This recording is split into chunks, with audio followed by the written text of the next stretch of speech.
Hi everyone, welcome to the Ashley Barlow Company podcast. I'm Ashley Barlow, your host. If you are a parent, a teacher, or someone who works at a school, or you're a community member, a volunteer, or a staff member at an organization that supports people with special education plans, a coach, a tutor, or even a grandparent, you're in the right place. Sit back with an ice cold glass of lemonade, put on your walking shoes and grab some headphones, roll down the windows and cruise. Ready, set, go. Educate, advocate, collaborate. Welcome back to the Special Education Advocacy Podcast with Ashley Barlow. I'm Ashley Barlow, and I'm so happy you're here. And I'm extra happy today that you're here because we have part 2 of our 3-part series with Tina B., life coach and inclusion advocate, coming up for you. Oh my gosh. Today we talk about controlling the chaos. Now I have to be completely honest and tell you that I was hoping that Tina would come in with some kind of like list for us. You know, control the chaos by doing this, this, and this. She has this uncanny ability to tell stories with lessons embedded into them that absolutely blow my mind. So while I was hoping for a list, I am so happy that Tina delivered the lessons in this episode the way that she did. You are going to get so many nuggets that are going to help you absolutely control the chaos in your life as the parent to a child with a disability. Let's hop right in to my episode with Tina, Controlling the Chaos. Welcome back to the Special Education Advocacy Podcast with Ashley Barlow. I'm Ashley Barlow, and I'm so happy you're here. Today, we are wrapping up our 3-part series with life coach Tina B., and we're talking about loneliness. I experience loneliness as the parent of a child with special needs all the time. Several times per day. And sometimes it is literally because I am home because Jack can't do something. Maybe it's a really unstructured activity where he's just not going to do well. It wouldn't be fair to take him. And so one of us stays home with Jack. And of course, that's lonely. Sometimes it's because we're on vacation. And while all 4 of us might be together on vacation, I experience this loneliness because Jack needs to go to sleep early in order to function at his best. And so we find ourselves in a hotel room or in a house that we've rented or you know, some vacation spot. And it's 8 o'clock and we're all sitting on the couch like, well, what do we do next? We're kind of stuck here because Jack has to go to sleep. And that feels somewhat lonely. And sometimes the loneliness is because I just don't feel understood. I don't feel seen. We do so many things as parents of children with disabilities, regardless of the disability, that our friends don't see. If your child is struggling with reading, you have a hard time expressing your concerns and your interests in what you're doing to friends whose children don't struggle with reading. If your child is not meeting other milestones, if your child experiences behaviors or any kind of medical concerns, you know what I'm feeling. And today, Tina talks about how we address that loneliness. And friends, again, it isn't a list. There's no to-do list to do this. There is a mindset shift that has to occur. Tina's going to walk us through that mindset shift. I really hope that these 3 weeks with Tina B. have helped you to address some of the common concerns and questions that we have as parents of children with disabilities. It has really been an honor. Let me get you right to the episode. Okay, Tina, part 3 of 3. Like I told you at the end of the last episode, I literally am like, I feel like I'm breathing off like layers and layers of stress. This has been so helpful for me. I really hope it's helpful for my audience. And today I want to talk about kind of the last the last kind of big thing that I struggle with as a parent of a child with disability, and something I oftentimes talk to my clients about in my law practice, and that is kind of the loneliness. I mean, we talk so much about community, and that's why Ashley Barlow Company exists, is for the community. But even I sometimes am like just tapped out and don't want the big community. And I find myself almost feeling sorry for myself because it's so isolating to raise a child with a disability. And so I think my first question is, can you talk a little bit about your experience with that loneliness?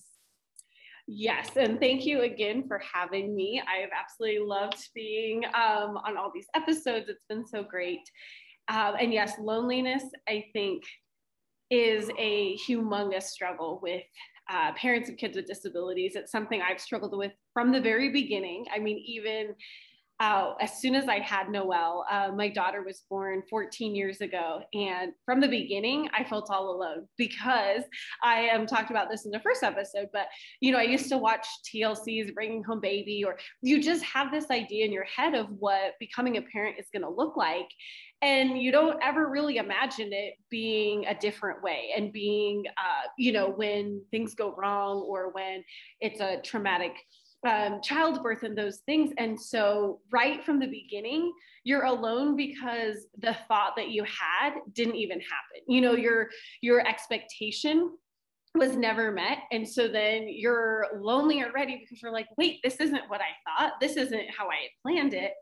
And when you look around, there's not many other people who have even had this experience. I know when I had Noelle, I didn't know anybody else who had a child with a disability. I didn't know family members, friends, they all go to the hospital and have babies and come home, and nobody ever had the experience I had. So I was alone from the beginning.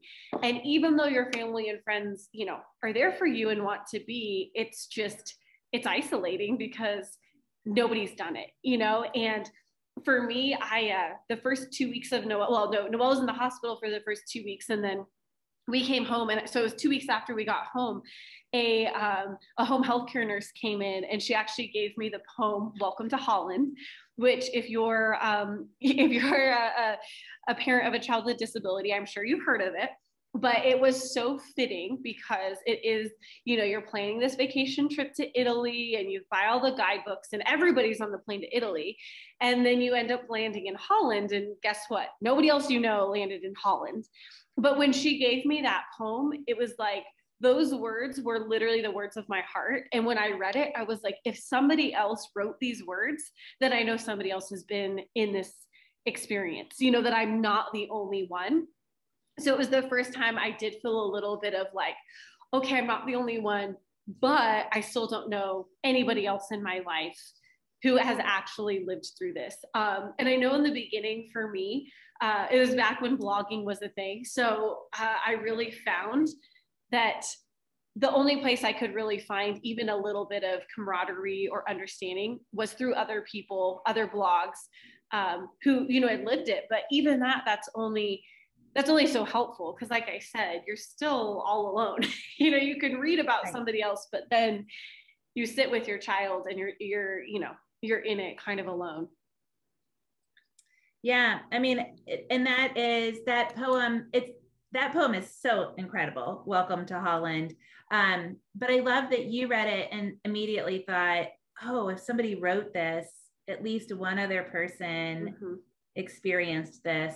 That's a really beautiful kind of simple realization to have. And it's quite helpful, right? Like a lot of times when I'm counseling people, I'll just, I have to maintain confidentiality, of course, but I'll often say, this is a really common theme, and there are other parents that are working through this, and here are some tips and tools that they use in order to succeed. I think my loneliness and that which I see in a lot of my clients also kind of mirrors this, is kind of twofold. So the one is kind of obvious. So, there's things that I don't want to say Jack cannot do, but things that just don't make sense for us. So, if it's like some big, we don't go to birthday parties, unless they look like they're going to have some kind of structure. Because, we tried a couple of birthday parties and without any structure, just everybody come hang out in a basement, and he gets so dysregulated and he doesn't know what to do. And then it becomes more harmful than helpful for him to be in this inclusive environment because it isn't super equitable for him. Those kinds of things. And so that obviously feels lonely because your child can't do as well things that other people can do. So, but kind of the other piece of the loneliness is maybe not as obvious. It's like when your child isn't doing what other people are doing. So like maybe you're at a cookout and it looks like Jack's on the playground with everybody else. It looks like he's doing what everybody else is doing, but you as a parent know that it's not the same. And I always tell Brandon, it's like a moment. I always say I'm having a moment because I'll look at him and if you looked from the outside, you'd be like, oh, look, he's playing with everybody else. But like, he's not doing what everybody else is doing. It takes him longer to get up the hill, or he needs somebody else to put him on this swing, that sort of thing. And I think to me, like the issue with that, this is a lot of words to describe this, but I don't have less words. The hard thing for me in realizing that is it's more that like, does anybody ever take the time to really think how that makes us feel as parents of disabilities? And I think that's it. It's like, does anybody else see this pain that I'm experiencing just by watching kids play at the park? So how do we deal with that? Yeah, well, I love what you said, that there's some things that it just doesn't make sense for us to do. And that's something me as like a disability inclusion, advocate person, I have come to that realization that there's just some things that it doesn't make sense for Noelle to do. One of those was I was helping coach a basketball camp at a university, and I was in charge. Honestly, I was in charge of like 100 kids because the head coach and the team got invited to a tournament last minute. And so she's like, hey, Tina, can you run my camp? And I was like, oh, great. This will be an awesome opportunity. Noelle can come because, I'm in charge of it. She could come and do basketball. I even had one of her other friends who has disabilities come, and they were, partners together. And there was a moment in that when I was just looking and I was like, this doesn't make sense. It doesn't make sense that Noelle's trying to do basketball camp when she's in an electric wheelchair. So she cannot, if she's in a manual wheelchair, which is an amazing thing, like they can play basketball, like they can ball out. But for her, right. I'm like, she can't do it. And it was more me wanting her to be included.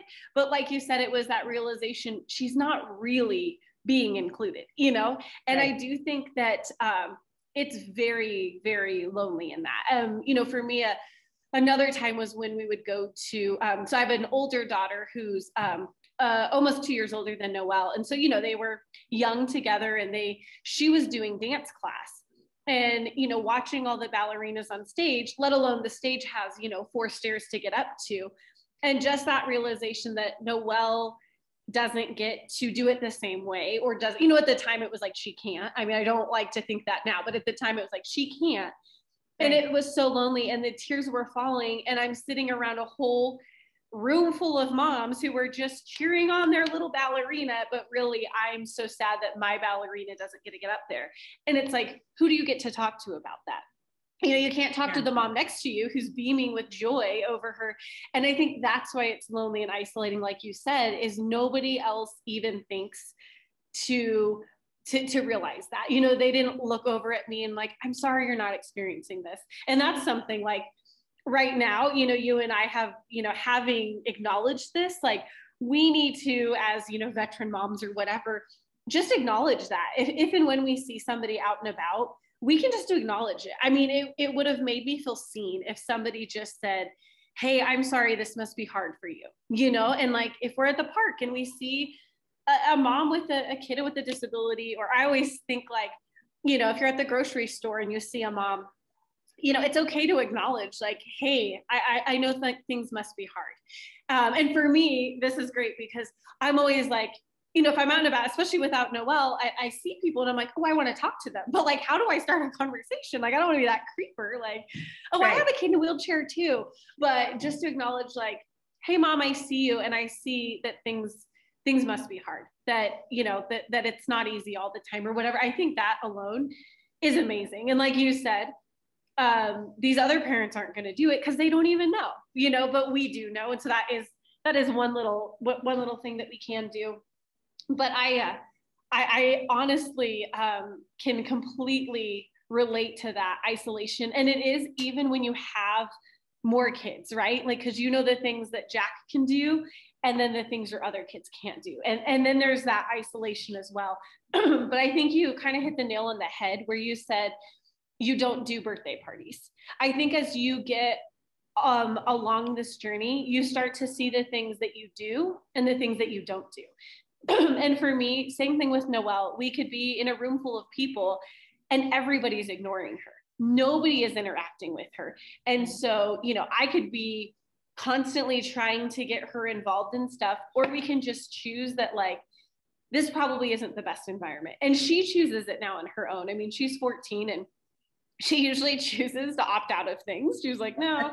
I mean, there's certain things that I have to force her to do, just like any teenager, like, too bad you're coming to church, come on. But, I think there's that, it's okay to make that healthy boundary for your family and for your kiddo to lessen those opportunities of that isolating experience. Yeah, I kind of pulled three things out of that, and they are the three things that I think I probably do. And so, the first is kind of like acknowledging it yourself and allowing yourself to feel that. When in our very first episode together, you and I kind of talked about how we had similar personalities and like kind of, I say TCB, take care of business, right? So like, we got these babies. This is a blessing, growth opportunity. What do we do next? Let's like ready, set, go. But it's really important to kind of take time to yourself and to internalize it. And to have those moments, and like kind of the first step to healing in this is acknowledging it. But then I have recognized that when you are empathetic to somebody else, it does reciprocate and you do feel it back. If it's from that person specifically, or just from the universe throws it back to you. I do experience that. And then I love kind of your last point, and that is, choosing the right environment for your child and letting your child kind of get that. I always say, from like, it's so hard to go down this path, but like people that are very inclusive and equitable to Jack and to our family are just good people. It's like this litmus test that's really awesome. But then the opposite of that isn't true. So like people that don't see that, but it doesn't mean they're bad people, but I have to kind of like really be intentional about, okay, this person doesn't choose to see this, but there's other things that I can pull out of this friendship, or the kids can pull out of their friendship or whatever. Oh, I love that. I love what you just said. Cause I, all the time, especially because Noelle, her disability is very profound. It's very in your face. I mean, she has a trach and a ventilator. She's in a wheelchair. So there's no like hiding what's going on. But to see the kids or just the individuals who are automatically drawn to her and I have always just been like, there is something special about them. Wow, that's amazing. But what I love that you said is it doesn't mean there's not something special about the people who don't automatically do it. I love that because it's easy to just, it's easy to get your feelings hurt. It's easy to just be like, gosh, why can't they be like that? But I love that understanding of, it doesn't mean that they're not. It's just maybe we have to help them in a different way or teach them in a different way even. Yeah, and find the good. I am other things than Jack's mom. And so if you don't want to relate to me as Jack's mom, that's fine. Like, but maybe I like to talk about current events. So maybe like this person really likes to talk about social justice or to talk about, I don't know, politics or something else that I'm interested in. And so I, can find other ways to connect with people. It doesn't have to be through Jack, because what I have found is if you think don't care about Jack equals bad person, that's even more isolating. It yields to Absolutely. the isolation. So yeah. And I guess, kind of, but in doing that, the fear that I always have is that I sound whiny. Like I've got one girlfriend, her daughter is always in Jack's class. We're very good friends. Hey, Amy, I know she listens. And I value her friendship so much. But sometimes I'll call her and I'm like, oh, blah, blah, blah, blah, blah. And I feel like such a whiny hiney. And I'll have to say like, I'm sorry, I just need to vent. And I try not to do to like one person all the time. Like have a dump truck, I'm just dumping all the crap in the world onto that person. Do you have any kind of advice for kind of balancing the need to advocate for yourself and advocate for your child in this kind of isolating environment?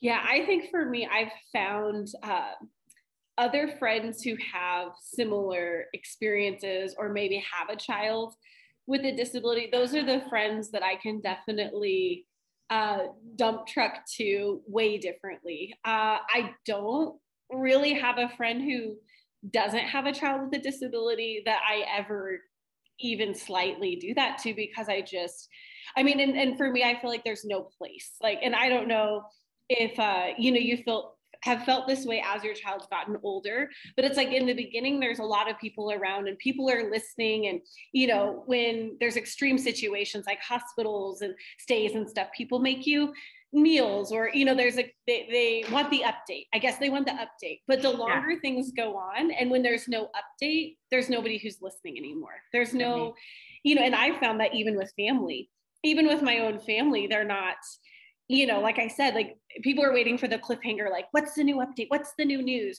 But when this is just life, when there's no update, people tend to like, check out or whatever. So for me, I haven't necessarily, I don't have a friend who, that's funny that I'm even thinking of this, but I'm like, I don't have a friend who doesn't have a child with a disability that I get to dump on, because maybe I just haven't trusted them enough with it. I don't know what it is, but I do have, one friend in particular whose son has a similar diagnosis of Noel.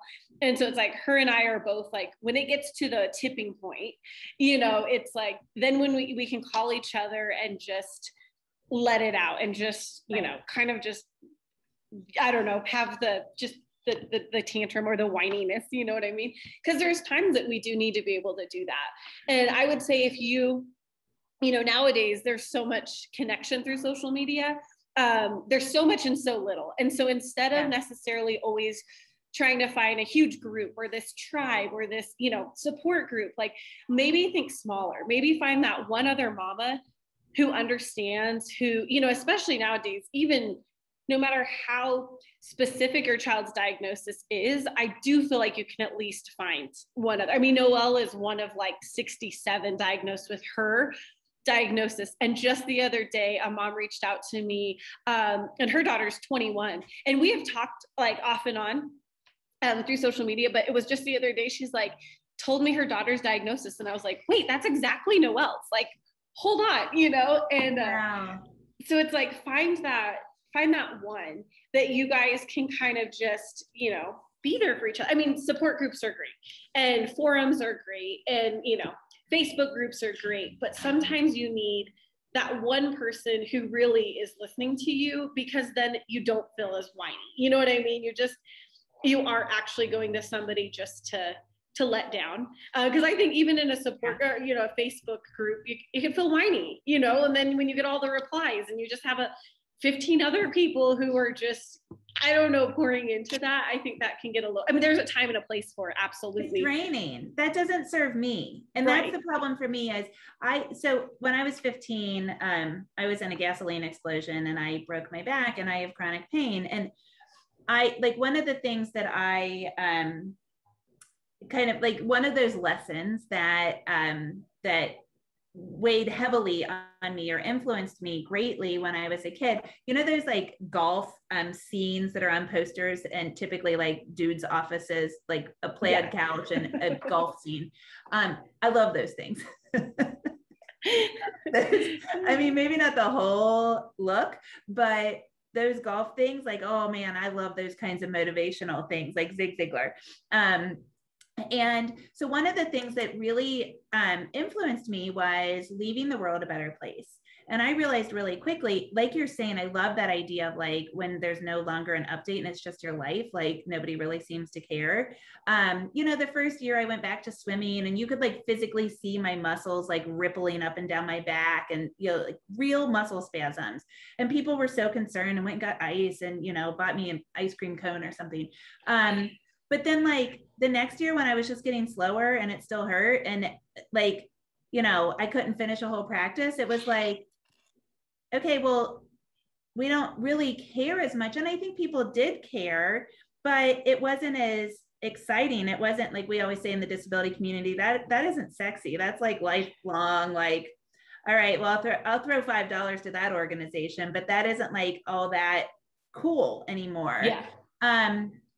And what I realized was I'm not throwing goodness into the world by being like, I still have those back spasms, like nobody cares. Mm-hmm. And they do, but I've got so much more to contribute that I've learned as a result of this pain.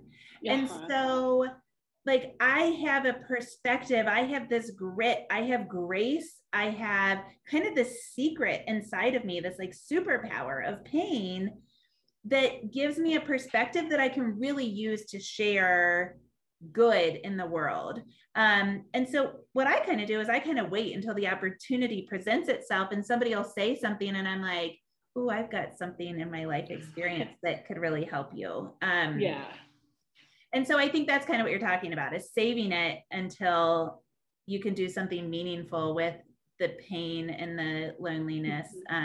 But otherwise having a really strong community of people like we have here that can share in those experiences, right?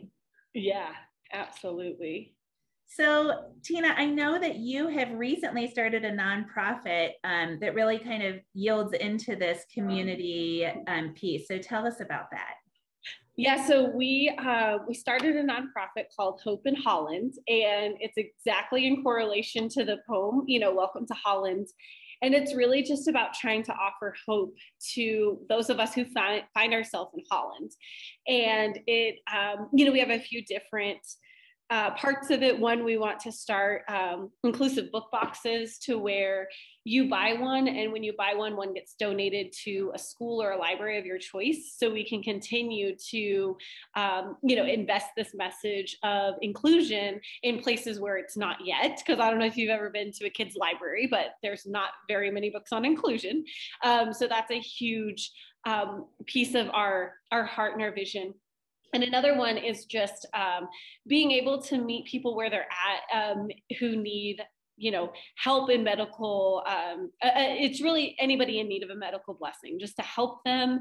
GoFundMes are great, but unfortunately, sometimes those can get messy because it can be added as income. It could be an asset to you. And sometimes that ends up actually not being the best situation, when it comes to insurance or just different things. So being able to help, and kind of like I said about it's about giving you a medical blessing when it's no longer that sexy opportunity, when it's not like, oh, we just got the diagnosis or this just happened. It's like, oh, we're, 7 years into this and we need to modify this little piece in our home. And unfortunately, nobody's around anymore. And, nobody is really throwing the $5 to us. It's like meeting people where they're at and helping out. And we had done that as when we had a little boutique store, but over 6 months we donated more than $6,000 to families in need.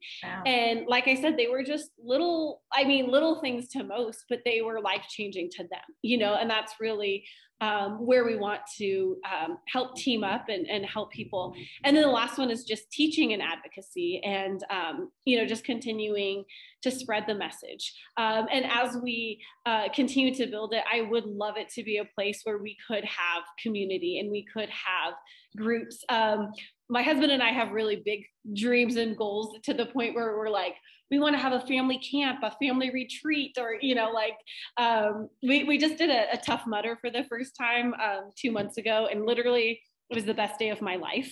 Ah. And so we're like, we want to, include this obstacle course mentality. And I mean, we have the property to do it. So we may even make this obstacle course and make it accessible, make it to where people with all kinds of abilities can complete it. Because when you talk about that grit and grace, I'm like, when you're given these opportunities, physical opportunities where I overcame this, obstacle, whatever it is, it helps you. It helps your mental health. It helps you know you can do it.